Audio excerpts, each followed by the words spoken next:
정도로 익숙한 말씀이에요.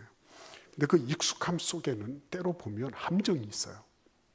내가 너무 익숙하기 때문에 그냥 흘리고 지나간 부분들, 간과해 버린 부분들, 이런 부분들이 너무 많은 거예요. 그래서 저도 인도네시아에 살 때 어떤 메이젠 순코노라고 하는 그런 거리, 그것도 나중에 알았죠. 메이젠 순코노 장군이 있더라고요. 근데 그분에 대한 이런 것들이 있는 거를 한 번도 생각을 못했어요. 7년, 8년을 살면서. 마지막에 올 때에 이곳이 그런 곳이구나. 너무 익숙한 곳인데 모르고 있더라고요. 근데 여러분 한번 생각해 보십시오. 우리가 하나님 말씀을 읽을 때에 내가 놓치고 지나가는 건 없을까? 그죠? 그래서 묵상하는 게 필요한 겁니다. 통독은 망원경을 가지고 쭉 한번 보는 거예요. 근데 묵상은 현미경을 들여다 놓는 거예요. 그래서 현미경적으로 우리가 이 말씀을 살펴보고자 하는 겁니다. 오늘 우리는 평범함을 넘어서는 평범한 사람이지만 그럼에도 불구하고 비범한 생애를 살아갔던 한 사람을 보게 될 거예요. 근데 그 사람 이전에 평범함을 비범함으로 바꾸시는 하나님의 모습을 먼저 보고자 하는 것입니다. 한번 생각해 보시죠. 평범함이라는 게 뭘까요? 남들이 가는 길을 그냥 가는 거예요. 다 같이 그냥 가는 겁니다. 때로 보면 그게 대세이기도 하고요. 그게 흐름이기도 하고 또 그렇게 살아야지 소외되지 않을 수도 있어요. 근데 그닥 막 많이 생각하는 것 같지는 않죠. 주변에 사니까 나도 하는 거예요. 남들이 관광 가니까 나도 관광 가는 거고 남들이 좋다 그러니까 그렇게 하는 겁니다. 평범한 것입니다. 내가 받은 혜택보다도 받지 못한 것에 대해서 서운해하는 거, 그거 평범한 거예요. 특별히 그 사람이 나빠서가 그런 게 아니고요. 그냥 그런 겁니다. 다들 내가 받은 거는 그닥 많이 생각을 못 하잖아요. 그죠? 근데 내가 받지 못한 것에 대해서는 그게 마음속에 서운함으로 남을 수 있는 거예요. 그닥 나쁜 일은 아닙니다. 나에 대해서 좋지 않은 말을 하고 다니는 사람, 그 사람에 대해서 나도 거기에 대해서 나쁜 생각을 가질 수 있는 거, 평범한 거예요. 평범한 겁니다. 그러나 내 안에서 용서하고 관용하는 마음이 생기고 그리고 그러한 마음으로 사는 것, 이거는 비범한 것입니다. 남들이 가지 않는 길이니까. 그렇잖아요. 나아가서 그를 축복할 수 있는 것은 그거는 비범한 거예요. 그거는 영적인 수준으로 나아가는 것입니다. 근데 여러분 결정적으로 편하고 싶은 거, 그건 뭘까요? 그 평범한 거예요. 그렇죠? 우리는 다 편하고 싶어요. 그 평범함의 범주 속에 다 들어갈 수 있어요. 그러나 그 평범함을 걷어차고, 그렇죠? 내가 좀 불편을 감수하겠다. 어쩔 수 없는 불편이 아니라 내가 의미 있는 그런 불편을 스스로 감수하겠다. 자발적인 불편을 선택하는 사람들, 그런 사람들은 결코 평범한 사람은 아닌 거죠. 그 대형 박물관에 가시면 56관이 있어요. 56관, 룸 56이 있어요. 그게 메소포타미아 관입니다. 메소포타미아는 우리가 지금 읽은 이 본문의 배경이 되는 아브라함의 출생지예요. 거기 특별히 갈대아 우르라고 하는 곳은 메소포타미아의 남부 지역이죠. 남부의 모든 경제와 정치와 모든 것에 요충이 되고 중심이 되는 그런 지역입니다. 근데 그 지역에서부터 하란으로 그 일가가 올라갔어요. 북쪽입니다. 북쪽 경계 쪽으로 올라가서 그리고 마침내는 가나안으로 이렇게 오게 될 것입니다. 그 얘기를 가만히 읽다가 보면 그 메소포타미아 관에서 봤던 의리의리한 장면들, 그게 지금으로부터 5,000년, 6,000년 전의 일일까? 그보다 훨씬 그 전에도 그렇게 세밀한 그런 금속 가공이 가능했을까? 예. 이런 생각이 들 정도로 그때는 우리나라는 석기시대 아니에요. 석기시대. 돌 갈아가지고 뭐 이렇게 하던 그런 시대란 말이에요. 근데 그때 당시 벌써 그런 찬란한 문명을 꽃피우고 있었다는 거는 이거는 제가 보기에도 믿겨지지 않을 정도였단 말이에요. 예. 근데 그런 시절에 그곳에서 태어나서 그곳에서 자라난 사람이에요. 다들 선망의 대상이 되는 곳 아니에요. 그죠? 어떻게 하면 서울 갈 수 있을까? 이걸 생각하는 게 요즘 젊은이들의 그럴 수밖에 없는 게 또 지방에는 일자리가 없으니까 그렇기도 해요. 그러나 일자리가 있을 때도 그랬습니다. 서울로 그랬어요. 그러니까 갈대아인들이 살던 그때 당시에 우르라고 하는 곳은 말 그대로 선망의 대상일 뿐만 아니라 사람들이 실제로 가서 머물고 싶고 머물렀던 그런 곳이죠. 그러니까 어떻게 보면 평범한 지역이에요. 다들 그곳을 가기를 원하니까. 그곳에 살고 그곳에서 뭔가를 향유하는 것은 그거는 너무 자연스러운 평범한 일이기도 한 거예요. 예. 근데 그곳에서 하나님이 아브라함을 뽑아서 내고 계신 거예요. 비범한 삶을 요구하고 계신 거죠. 이 부분을 우리는 하나님이 그 아브라함을 콕 찍어서 그렇게 하셨다라고 생각하기 쉬워요. 맞아요. 하나님이 그를 부르신 겁니다. 그러면 이 자리에 앉아있는 우리는 어떤 사람일까요? 마찬가지죠. 하나님께서 아브라함을 콕 찍어서 부르셨다면 우리도 콕 찍어서 부르신 거예요, 여러분. 그거를 잊어버리고 아브라함은 특별한 존재니까 라고 생각하는 거, 그게 뭐예요? 신화화되어 있는 사고방식이라는 거예요. 성경이니까 그럴 것이다. 아브라함이니까 그럴 것이다. 성경에 나와 있는 인물이니까 당연히 그렇지 않겠나. 그러나 나는 아니야. 그게 아주 잘못된 생각이에요. 그리스도인들은요, 성경을 신화적으로 읽는 사람들이 아닙니다. 그렇게 읽어서는 안 되는 거예요. 이 사람도 우리와 같은 사람이겠구나. 왜? 예수님도 우리와 같은 모습이었거든요. 우리와 같은 그런 형상을 지니시고 우리와 같이 뒹구르시고 다 하신 분이에요. 죄만 없으신 거지. 그러니까 여러분 이거를 이게 아브라함이니까 특별히 하나님이 그를 뽑으셔서 그에게는 아주 하나님께서 아주 편향적이고 편애적인 사랑을 퍼부으셔가지고 이렇게 하셨다.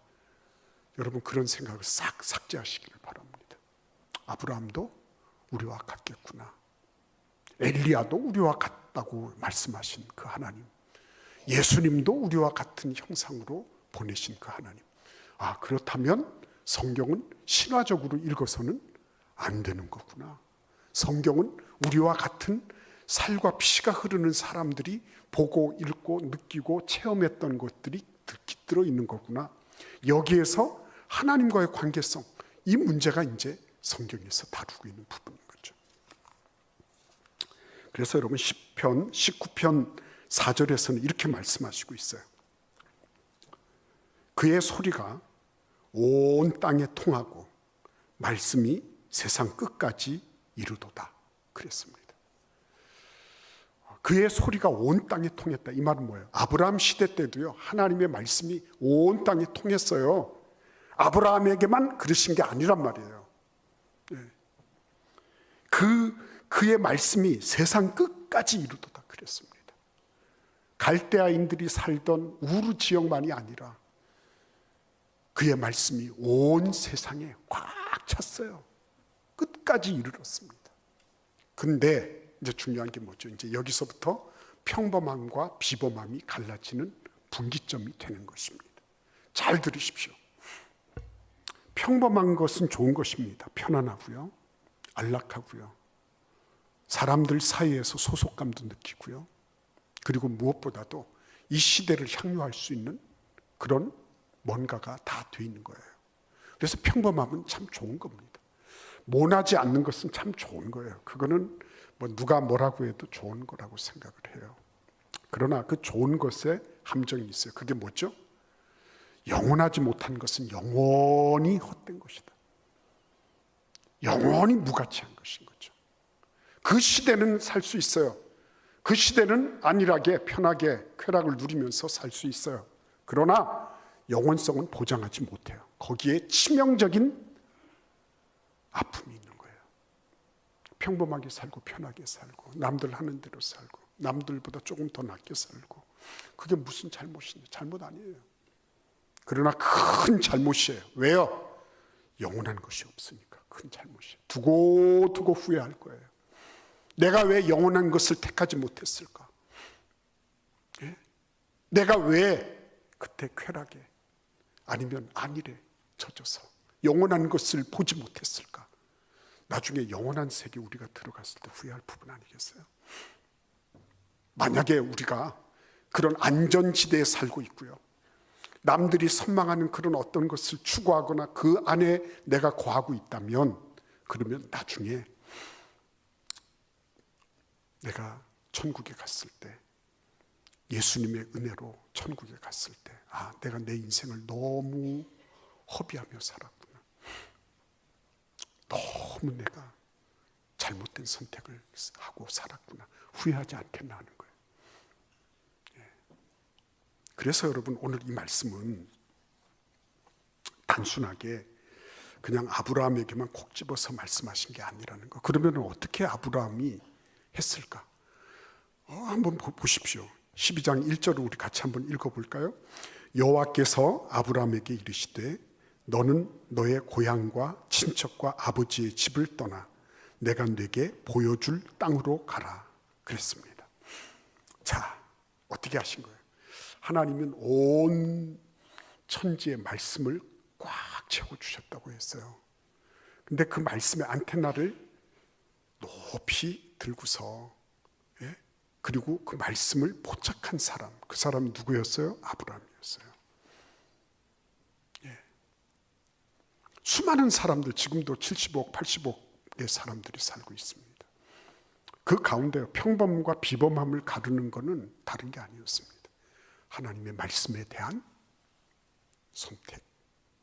왜 그게 중요할까요? 하나님은 우리를 기계로 만들지 않으셨기 때문에. 말씀을 선택하지 않으면 넌 죽어 이래가지고 벼락을 내리치거나, 그래서 어쩔 수 없어서 그 공포감 때문에, 두려움 때문에 말씀을 찾아서 헤매도록 이렇게 하지 않으셨어요. 하나님은요, 우리가 자발적으로 그 일을 하기를 바라신 거예요. 자발적으로. 내 마음에서부터요, 그거를 어떤 무엇에 의해서 프로그래밍 된 그런 로봇가 아니라 정말 내 마음으로부터 하나님을 찾고 하나님의 말씀을 향하여 나아가도록, 그걸 하나님은 기대하고 계셨던 거죠. 노아 이래로 그런 사람을 보지를 못하신 겁니다. 하나님. 노아 이래로 하나님의 말씀을 향하여서 수많이 우리를 잡아당기잖아요. 이런 일, 저런 일, 직장 일, 무슨 일, 동호회, 이런 게 많잖아요, 우리에게. 근데 그 가운데서 아브라함이라고 그를 이는 그 사람은 오직 하나님의 말씀만 믿고 아멘 이루고 있었을 것이다. 꿈 깨라고 그러셨죠. 그죠? 그렇게 말씀드렸어요. 그 신하라고. 아브라함도 끌어당기는 게 많았을 겁니다. 시간을 요구하고 정신을 요구하고 관심을 요구하고 배려를 요구하는 이런 것들이 많이 있었을 거예요. 그런데 그 가운데서 하나님의 말씀에 안테나를 올리고, 그리고 그 말씀을 청취할 수 있었다는 것은, 이거는 평범과 비범을 갈라서요, 이거는 이 땅에서의 일이 아니라 육적인 삶을 살아가고 있는 우리를 영적인 존재로 끌어올리시는 하나님의 놀라운 방법이었어요. 여러분과 제가, 우리가 다 함께 살아가는 방법은요, 육으로만 사는 것은 아니에요. 밥만 잘 먹고 좀 제대로 입고 좀 이렇게 좀 괜찮게 사는 것, 그것으로 끝나버리면 허무하지 않겠습니까? 그렇죠? 비트코인이나 선물이나 이런 거 투자해서 일확천금을 누린 사람들 부지기수로 많잖아요. 근데 그런 사람들 말고 그렇게 정말 고민하고 고생하면서 살았는데, 그죠? 갈대 우르를 바라보고 그러면서 어떻게 하면 거기에 내가 들어가서 살까 이런 거를 살다가 그 다음에 딱 끝났어요. 그에게는 영원한 삶이 없어요. 그가 추구하던 모든 것들은 현세까지 뿐밖에 없어요. 허무하고 허탈한 거잖아요. 예. 근데 하나님께서 말씀을 주셔서 너 이리 나와 이렇게 하신 겁니다. 나와. 그래서 그 일가가 어디로 갔죠? 하란으로 갔어요. 메소포타미아 지역의 북쪽입니다. 예. 그래서 조금만 더 넘어가면 가나안이에요. 예. 그렇게 가게 됐어요. 근데 그럼에도 불구하고 하란에서 아브라함은 어떻게 했는지, 이제 많은 학자들이 하란의 뜻이 머무름 혹은 지체 이런 뜻이라서 하란에서 바로 넘어오지를 않아서 하나님이 그렇게 말씀하셨다, 뭐 이렇게 얘기를 하기도 해요. 그러나 우리는 그거를 뭐 추측은 할 수 있지만 그게 뭐 진리라고 말할 수는 없어요. 다만 하란까지 갔는데 하나님께서 그를 다시 내가 너에게 지시할 땅으로 가라 하셔서 그가 움직이기 시작했다는 거죠. 그러니까 단순하게 듣기만 한 게 아니라 뭐예요? 말씀을 따라 움직였다는 거예요. 말씀을 수신했을 뿐만 아니라 거기에 대해서 반응하고 응답했다는 거예요. 이게 다른 것입니다. 여러분 한번 생각해 보세요. 제자들은 어떤 사람들이었을까요? 비범한 사람들이었을까요? 아니에요. 제자들은 평범했어요. 그냥 갈릴리에서 그냥 이렇게 그물 던져서 고기 잡아서 먹고 살던 사람들, 아주 평범한 사람들. 뭐 그 중에 조금 나은 사람이 아마 가룟 유다 같은 사람들, 세미나하고 이럴 수 있었던 사람들이고, 뭐 마태 같은 사람들, 레위라 그러잖아요. 세관에서 세관 업무를 보던 그런 이들, 그런 몇몇 사람들을 빼놓고는 거의 다 이렇게 평범하게 이를 데 없는 사람들이죠. 근데 그들이 뭐 어떻게 해서 비범한 생애를 누리게 됐을까요? 왜 그랬을까요? 다른 거 없잖아요. 예수님이 말씀하셨는데 그 말씀대로 그들이 움직인 거잖아요. 그게 다른 겁니다. 우리가 뭐 대단하게 부흥 강사가 되고 엄청난 뭐 능력자가 되고 이런 거를 하나님이 요구하시는 게 아니에요. 하나님이 뭘 바라신다고요? 그냥 말씀 들었으면 행해보는 거예요. 말씀 따라 살아보는 거예요. 예? 말씀이 나에게 주어진 거, 말씀의 안테나를 올리고, 그리고 그 말씀을 내가 육적인 삶을 살다가 횡적인 삶, 수평적인 삶을 살다가 수직적인 삶을 살고 영적인 삶을 살기 위하여 하나님의 말씀을 받았으면요, 그거를 내가 이 땅에서 그걸 움직여 보는 거잖아요. 이 땅에서 내가 이 땅에서 그것을 살아내 보는 거, 거기에서 결정적인 평범과 비범함이 갈라지는 거죠. 하나님께 사용하시던 사람들은요, 평범했던 사람들이었습니다. 그런데 말씀을 대하는 자세가 비범했던 인물들이었죠. 그렇죠? 사도 바울을 한번 생각을 해볼까요? 사도 바울은 평범했습니까? 비범했습니까? 내가 이스라엘 중에 이스라엘이며 베냐민 중에 베냐민이다.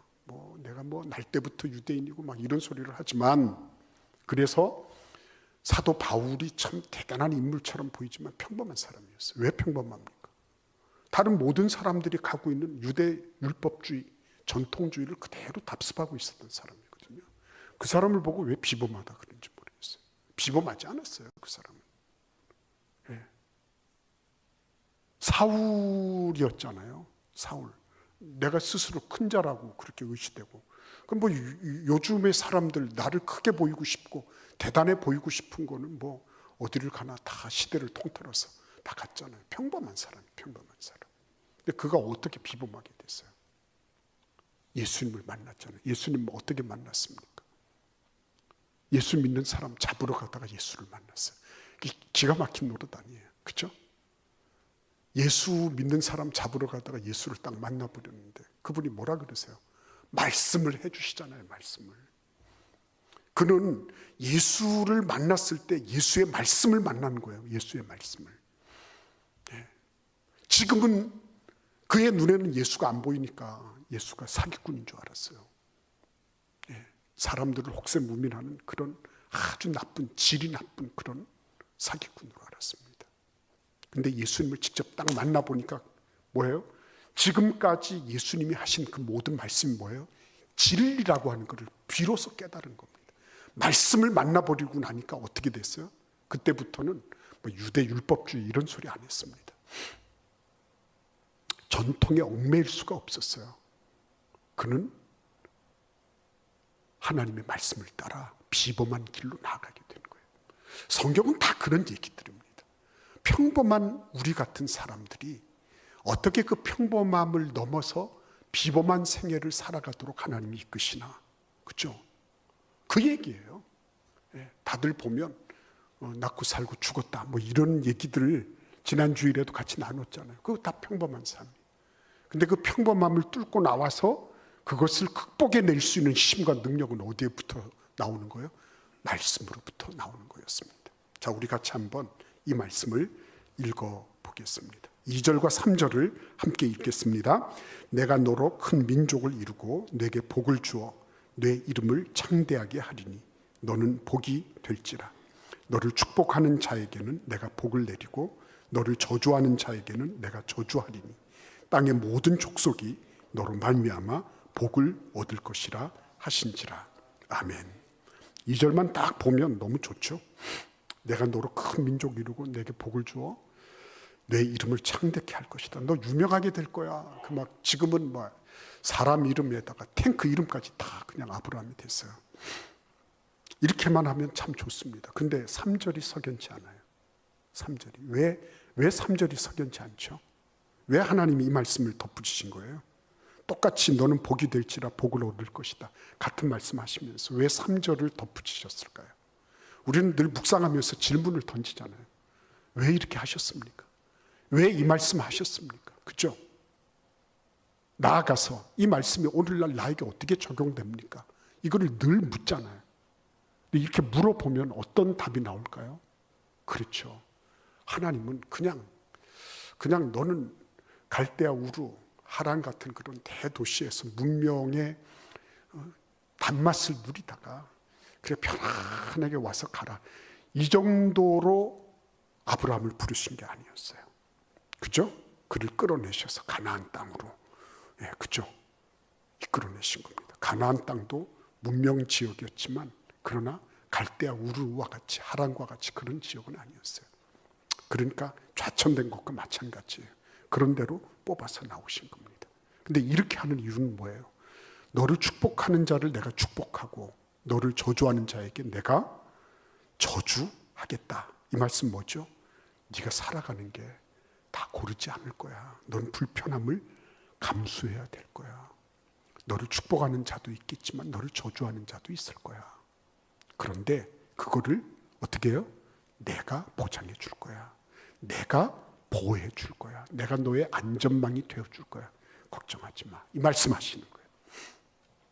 여러분들 가운데서 우리 자녀들이 어떤 환경에서는 괜찮은데 또 다른 환경에서는 영심을 펴지 못한다. 비행기가 날아야 되는데 비가 오니까 오늘 우천에 따라 비행을 취소하겠습니다. 그러면 여러분들 그런 항공사를 택하겠습니까? 안 택하잖아요.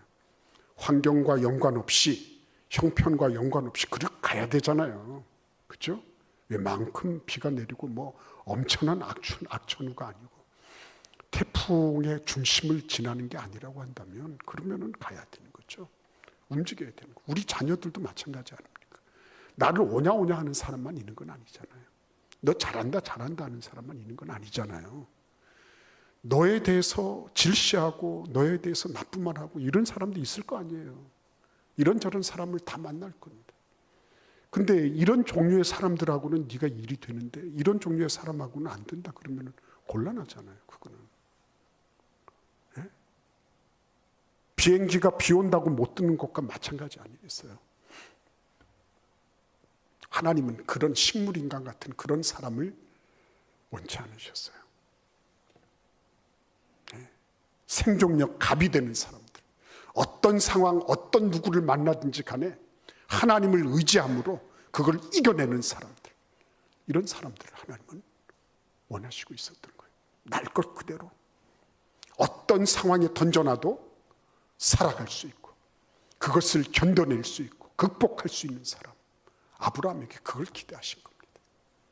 그때 당시의 시대적인 모든 흐름에 비하면 이거는 굉장히 파격적이고 충격적인 일이에요.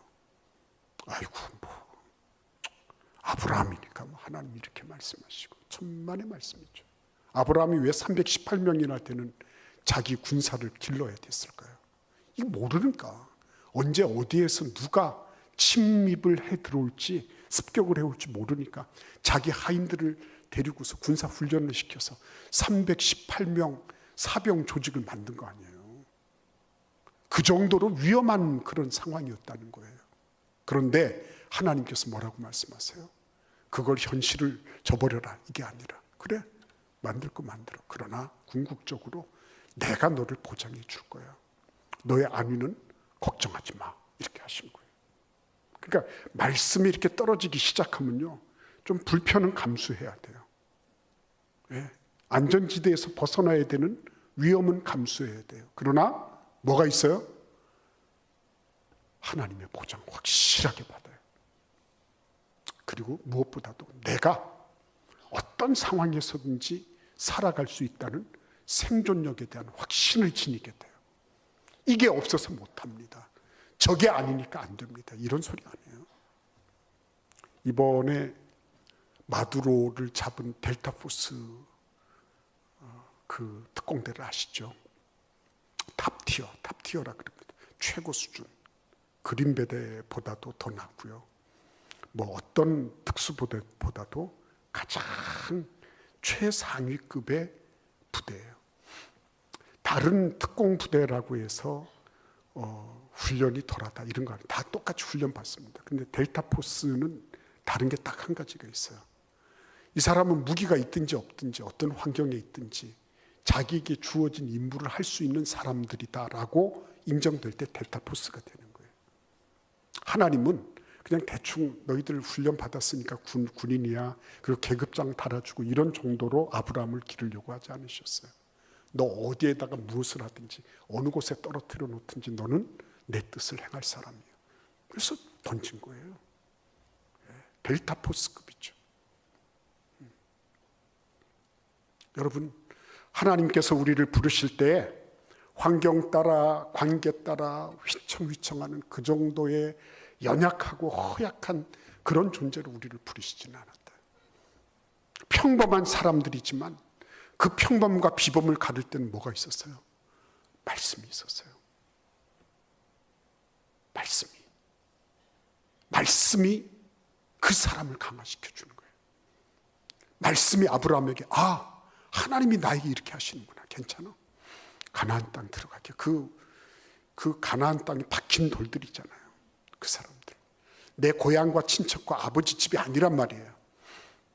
완전히 그 안전망으로부터 다 벗어나 있는 사람들. 그 사람들과 만나야 되는 거예요. 근데 놀라운 게 한 가지 있습니다. 우리 같이 4절 말씀을 읽겠습니다. 이에 아브라함이 여호와의 말씀을 따라갔고 롯도 그와 함께 갔으며 아브라함이 하란을 떠날 때에 75세였더라 그랬습니다.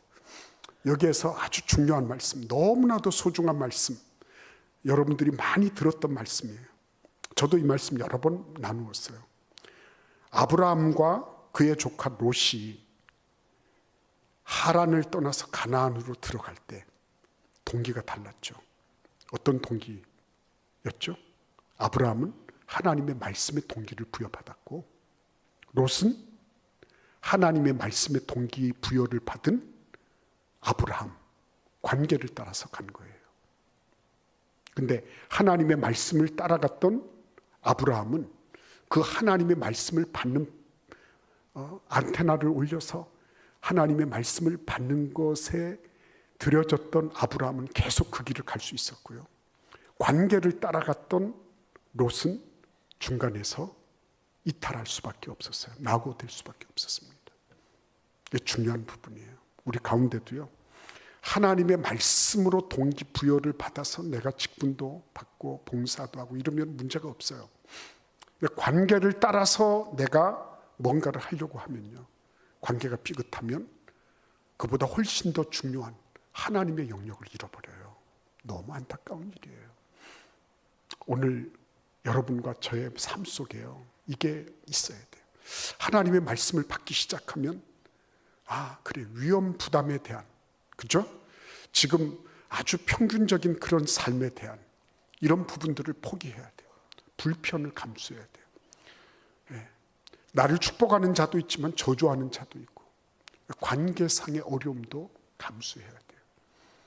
그럼에도 불구하고 말씀을 따라 추구하면 가면 뭐가 있죠? 이게 지평이 넓혀지잖아요. 그 다음에 12장 9절 이하에는 뭐가 나옵니까? 그 가나안 땅에 기근이 들어서 이집트를 가게 되죠. 그 이집트는 그때 당시에 어떤 곳이죠? 어마어마한. 예.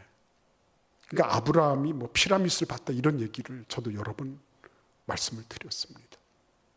그 양대 문명을 다 같이 보았어요. 양대 문명.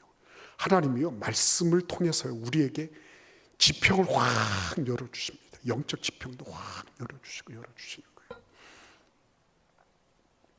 그래서 평범한 삶, 내가 움직이던 한에서 움직이는 그런 삶이 아니라 말씀을 따라서 딱 한번 던져보는 거죠. 아브라함은 그랬습니다. 그 결과 하나님은 아브라함에게 약속하신 것을 절대로 저버리지 않으셨어요. 그를 통해서 천하 만민이 복을 얻으리라 그랬습니다.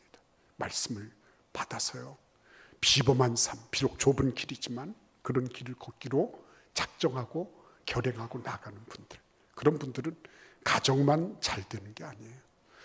여러 가지 위험, 여러 가지 삐걱거림, 여러 가지 불편함들이 있을 수 있어요. 그러나 거기에는 뭐가 보장되어 있어요? 하나님이 함께 하시는 말씀의 보장이 있고요.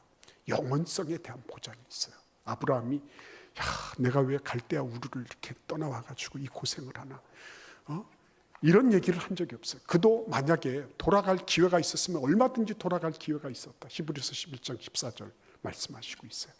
그런데 아브라함은 결코 돌아가지 않으려고 했어요. 왜요? 영원한 게 있으니까. 그렇죠? 여러분, 우리의 삶 속에 그냥 어떻게 해서 한번 이렇게 가보지 뭐 이런 정도가 아니라 하나님의 말씀에 코를 박고요. 코를 박는다는 표현이 그냥 이렇게 하는 게 아니라 정말 마음과 정성과 뜻을 다해서 하나님의 말씀이 오늘 나에게 뭐라고 말씀하시는지 그 말씀을 듣고자 모든 심혈을 기울여서 내 자신을 드리고요. 그 말씀에서 나를 향하여 말씀하시는 그 음성, 그게 단어 하나일 수도 있어요. 문장 한 문장일 수도 있어요. 근데 그 말씀 하나를 붙잡고 나도 오늘 이렇게 한번 살아봐야지 이렇게 마음 먹는 거예요. 근데 그렇게 하고 나면 여러 가지 불편한 일들이 있을 수 있어요. 그럼에도 불구하고요, 가슴 푸듯한 영원성에 대한 그런 기쁨과 감사, 이거를 주체할 길이 없는 거예요. 말씀대로 살아서 말씀대로 순종하고 나면요, 내 안에 왜 그렇게 기쁨이 있는지 몰라, 감사가 있는지 몰라요. 말씀대로 살고 나니까 거기에는요 여유도 있고요, 품도 생기고요, 말할 수 없는 은혜가 있는 거예요. 오늘 주님 앞에 나오신 여러분과 저의 삶 속에 이 놀라운, 그냥 평범성에 주저앉아 있을 거냐, 나도 말씀을 받고 말씀대로 한번 순종해서 그래서 비범한 생애를 살아가는 삶을 누릴 거냐, 그 선택은 여러분에게 달려 있어요. 저에게도 달려 있어요. 우리 모두에게 주어져 있는 거룩한 과업입니다. 이 과업을 위해서 여러분 같이 기도해야 되지 않겠습니까? 기도하십시다. 이 시간 하나님 앞에 통성으로, 주님, 저도 평범함에 머무르지 않게 하시고 비범한 생애, 비범한 하나님의 나라, 그 영적 세계를 누리는 그런 은혜가 있게 하여 주옵소서. 하나님, 나를 도와주셔서 추수하는 일꾼이 되게 하여 주옵소서. 추수할 일꾼을 보내어 주옵소서. 이 시간 잠시 동안 함께 통성으로 기도하시겠습니다. 주님의 크신 사랑, 아버지 하나님이여, 성령으로 인하셔서 주님 주신 우리 하나님을 기쁘시게 하는 부족한 성령 도와주시옵소서. 아버지 하나님께서 주신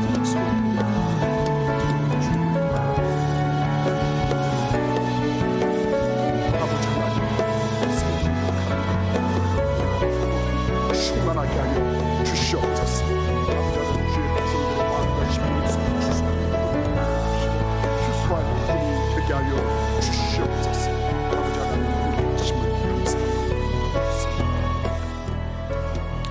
하나님 아버지 은혜를 감사합니다. 주의 사랑하시는 자녀들이 온실 속 화초로 그렇게 살아가는, 시대의 흐름 속에 몸을 맡기고 그렇게 살다가 한 인생 살고 그것으로 끝내버리는 인생이 아니라 영원한 하나님의 나라, 그 나라를 위해서 이 현실의 생존력, 이 현실을 살아가는 정도가 아니라 온 세상을 복되게 하는 복의 근원이 되게 하여 주심을 감사합니다.